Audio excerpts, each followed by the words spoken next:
En 1986, c'est la démesure du sport automobile. En rallye évoluent les mythiques et dangereuses groupes B. En endurance, le groupe C est roi. Et en Formule 1, certains motoristes dépassent les 1300 chevaux de puissance. Jamais les F1 n'ont été aussi performantes et quelques-uns des plus grands pilotes de l'histoire se battent pour le titre. 4 pilotes qui font de cette saison l'une des plus incroyables de la F1. Nous en sommes à l'épisode 07 et j'invite ceux n'ayant pas vu les précédents à les visionner afin de bien comprendre le contexte. Quant aux autres, je vous souhaite un bon épisode. Après avoir enchaîné les drames, le monde du sport automobile espère que les choses vont évoluer de la bonne manière. Et en Formule 1, certaines questions vont être posées à Détroit.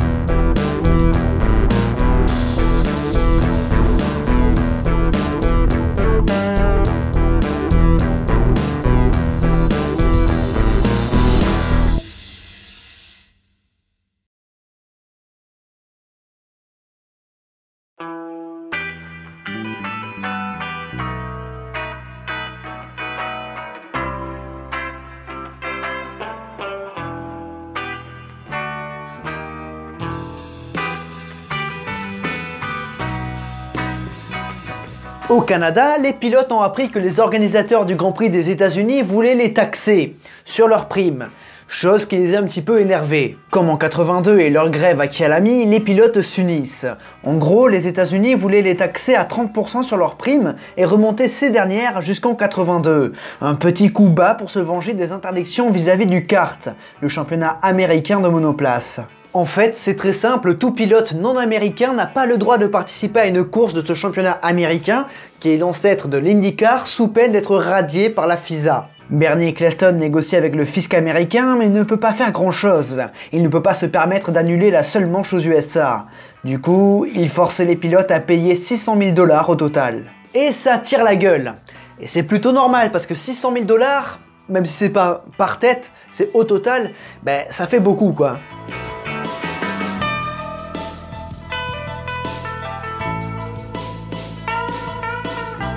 Déjà que le circuit de Détroit ne fait rêver que peu de pilotes, Eddie Cheever m'empêche de tous les inclure, ces agissements fiscaux n'aident pas les pilotes à sourire. Un circuit très artificiel, arrivé en 82 qui ne donne que peu de plaisir aux pilotes. De plus, en cette saison 86, l'état de l'asphalte est encore plus déplorable. Bref, ce n'est pas joyeux. Une chance pour la FOCA que cet événement soit rentable, ce qui le sauve.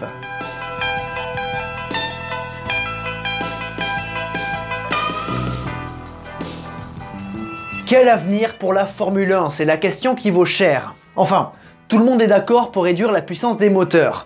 Là où ça pose problème, c'est comment la réduire. La FOCA propose une réduction de l'indice d'octane des carburants. L'indice d'octane, en gros, plus c'est élevé, plus ça pète. Et plus ça pète, plus c'est puissant. Mais la FISA refuse.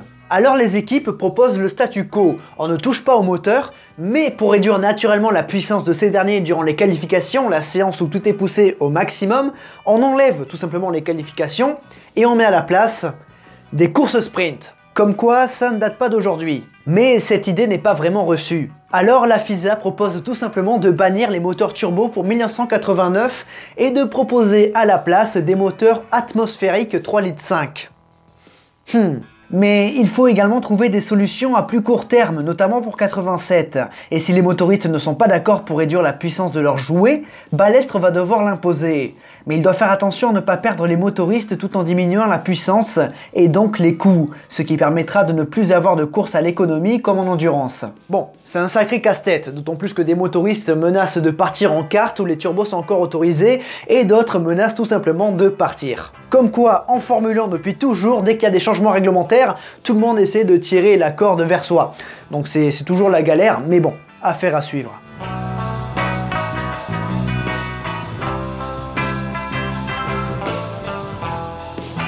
Le Français s'est tout simplement vu mourir durant le warm-up du Grand Prix du Canada et il ne sera pas présent à Détroit. Enfin, si, il est présent à Détroit mais il ne pilotera pas. Patrick Tambay qui se rapproche également de son retrait en F1. Karl Haas doit donc remplacer le Français pour Détroit, d'autant plus que c'est la course à domicile pour l'équipe. Alors le mieux, c'est un pilote américain. Alors il pense d'abord à Mike Andretti, le fils de Mario qui évolue en kart. Il roule en kart, et on a vu les tensions qu'il y avait entre le kart et la FISA. Du coup, la FISA refuse de licencier Mike Andretti. Alors, Haas se tourne vers un malheureux des transferts 85-86, Eddie Cheever. Le troc avorté entre Osella et Arros de Christian Danner se réalise à Détroit lorsque BMW paye la somme convenue. Danner rejoint donc Boutsen chez Arros. Au départ, Enzo voulait placer Alain Ferté dans la Osella, mais se rabat finalement sur le Canadien Alan Berg. Et là, ça fait du bruit parce qu'Alan Berg est loin d'être le pilote le plus flamboyant des catégories de promotion. Il n'était pas fameux en Formule Atlantique, il n'était pas fameux en F3 britannique, mais pourtant, il obtient sa super licence. Et Mike Andretti, non. L'injustice. Chez McLaren, ça bouge également du côté de Rosberg, dont la comparaison avec Prost n'est pas très flatteuse. 2 victoires pour Prost contre 1 podium pour Rosberg. Cela s'explique par la philosophie des Grands Prix en 86 qui ne convient pas du tout à Keke. Le Finlandais est un attaquant pur et ne peut s'exprimer dans une course d'économie. En réalité, depuis la mort de De Angelis, le champion du monde 82 pense à la retraite et un nom apparaît pour le remplacer en 87. Stefan Johansson, dont sa cote d'amour avec Ferrari est en perdition après un début de saison compliqué, malgré un podium.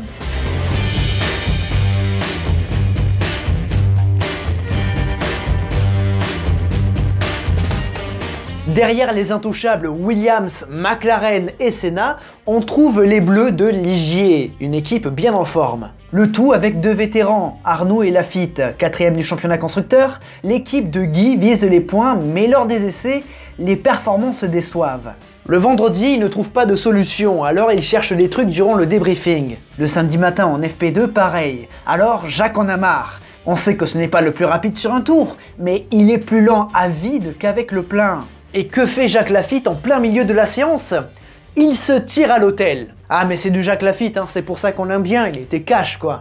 Et ce tempérament il ne peut plus exister aujourd'hui. Mais du coup les ingénieurs, eh bien, ils se creusent la tête et vont essayer de trouver des solutions sur les amortisseurs. Il rappelle Jacques qui vient tester les nouveaux réglages et il tape un chrono remarquable immédiatement. Alors Jaco s'arrête au stand pour dire à René d'essayer ces nouveaux réglages. Au début, les Arrois, il se dit, ouais, il hésite un petit peu, il sait pas trop, mais Jacques insiste, il lui dit, essaye, et René les prend. Bilan en qualification, Arnoux est 4e et Lafitte 6e, c'est prometteur. Ayrton Senna décroche une nouvelle pole position devant Mansell et Piquet. À la 5e place, on retrouve un surprenant Johansson. Les McLaren sont un petit peu plus loin, à la 7e et 9e place. Cheever décroche le 10e temps pour son retour. Les Benetton sont assez décevantes avec le 12e chrono pour Berger et le 17e pour Fabi. Christian Danner se qualifie 19e avec sa nouvelle équipe. Alan Jones est très loin avec sa 21e place. Alan Berg est avant-dernier devant Rottengatter. I think Detroit is not the best circuit because it's too bumpy and you run between the walls. It's good to be on pole here, but the race is going to be very hard, tough, long race, and I hope we can have a good fight, a clear fight, and a good show for all the public. Alors, cette interview que vous venez de voir, elle a été prise le dimanche, avant la course. Mais le samedi après les qualifications, les journalistes qui veulent interviewer Ayrton Senna se retrouvent face à un dictaphone où le Brésilien a enregistré ses réactions. Mais pourquoi Ayrton Senna da Silva, pilote brésilien de chez Lotus, a fait ça? Parce que le Brésilien a filé voir le quart de finale de la Coupe du Monde France-Brésil.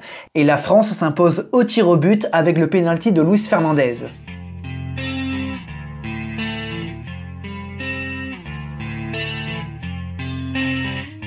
Il fait très lourd ici à Détroit pour la 7e manche de la saison. Senna espère que sa consommation d'essence sera acceptable pour renouer avec la victoire.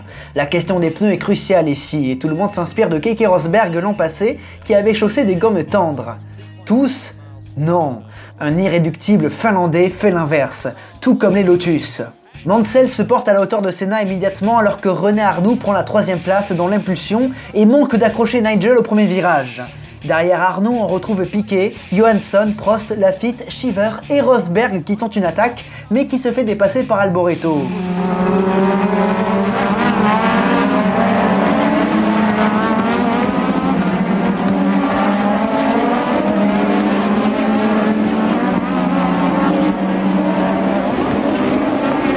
Senna trace entre les murs et les virages à 90 degrés, mais Mansell ne le lâche pas. Arnoux non plus, avec une Ligier incroyablement rapide. Dans l'entame du deuxième tour, Mansell se débarrasse de Senna et prend la tête du Grand Prix. Nigel veut une troisième victoire consécutive pour marquer le coup. Senna semble avoir du mal à suivre avec ses pneus durs. Du moins pendant quelques kilomètres, car le Brésilien remonte dans la foulée sur le leader de la course.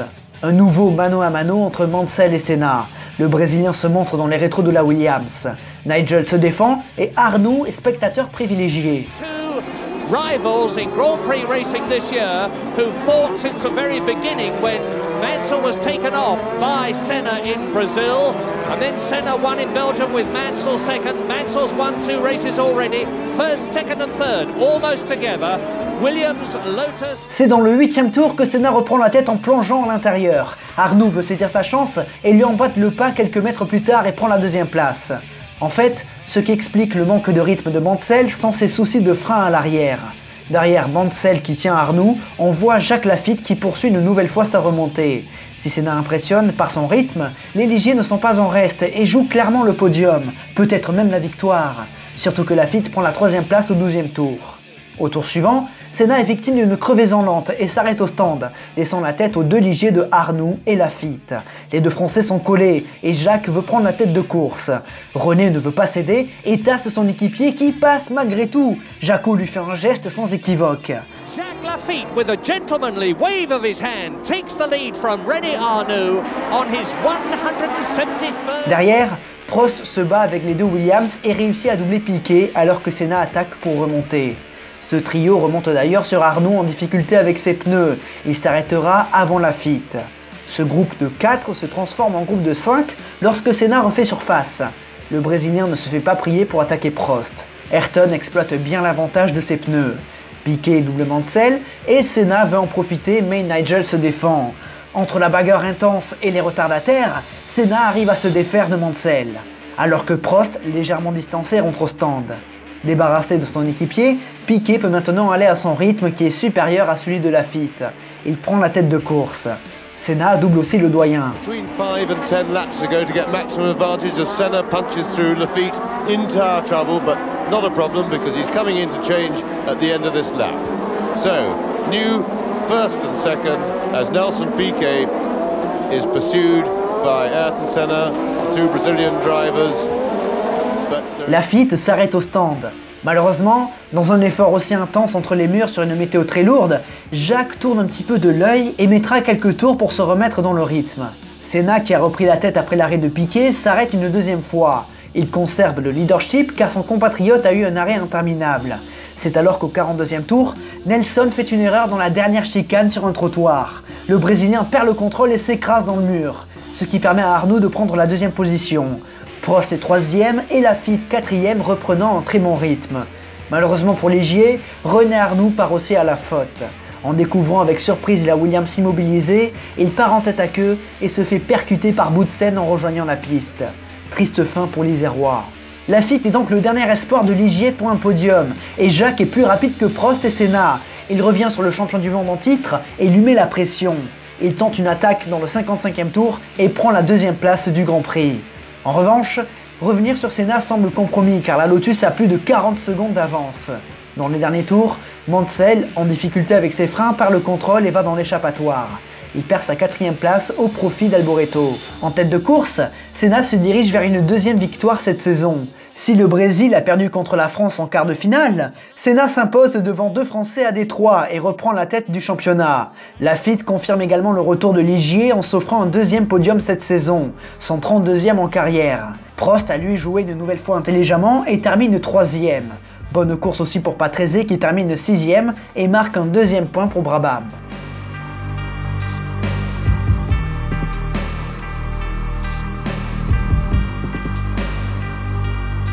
Après ce Grand Prix, il y a forcément des heureux et des déçus. Senna sourit malgré un coup de gueule contre les commissaires de piste quant à la voiture de Piquet. Mais le Brésilien savoure ses 3 points d'avance sur Prost. Mansell limite les dégâts et compte maintenant 10 points d'avance sur Piquet. Le Carioca est très déçu. Au constructeur, McLaren revient à 1 point de Williams tandis que Lotus reste seul 3e. Ligier se crée un écart face à Ferrari à la 4e place. Arnoux est d'ailleurs très déçu de son erreur car il l'assure, il pouvait gagner la course. De son côté, Jacques Laffite saute de joie après un début de week-end compliqué. À 42 ans, le doyen du plateau se paye le luxe de s'offrir un podium entre Ayrton Senna et Alain Prost. Et ça c'est la classe. D'autant plus que dans 2 Grands Prix, Jacques Laffite égalera le record du nombre de Grands Prix en Formule 1 détenu par Jack Brabham. Mais tout n'est pas rose pour les Bleus car le lendemain du Grand Prix des États-Unis, Guy Ligier pète un plomb. Pourquoi ? Car Renault a publié dans le journal L'Équipe ses félicitations à la victoire de Senna, oubliant totalement le doublé avec Ligier. Guy en a marre et veut se séparer de Renault pour 87. Et il faut dire que cette querelle Ligier-Renault n'est pas un cas isolé. Alors que la F1 retourne en Europe, les discussions quant à la nouvelle réglementation des moteurs continuent et certains motoristes pourraient tout simplement partir. Le prochain rendez-vous c'est donc au Paul Ricard pour le Grand Prix de France, mais ça c'est pour le prochain épisode. Mesdames et messieurs, j'espère que cet épisode 07 vous a plu. Si c'est le cas, vous savez quoi faire avec les 5 gestes importants. Vous trouverez également en description les liens de mes réseaux sociaux, ainsi que de la chaîne Twitch et de la chaîne La Piste. Mais surtout, je vous invite vivement à aller soutenir Hate l'Omega, qui a fait plusieurs musiques pour la série, comme celle du générique d'intro et d'outro. Quant à 1986, les 4 Fantastiques, je vous donne rendez-vous lundi prochain, 21 h en première sur YouTube, pour l'épisode 08.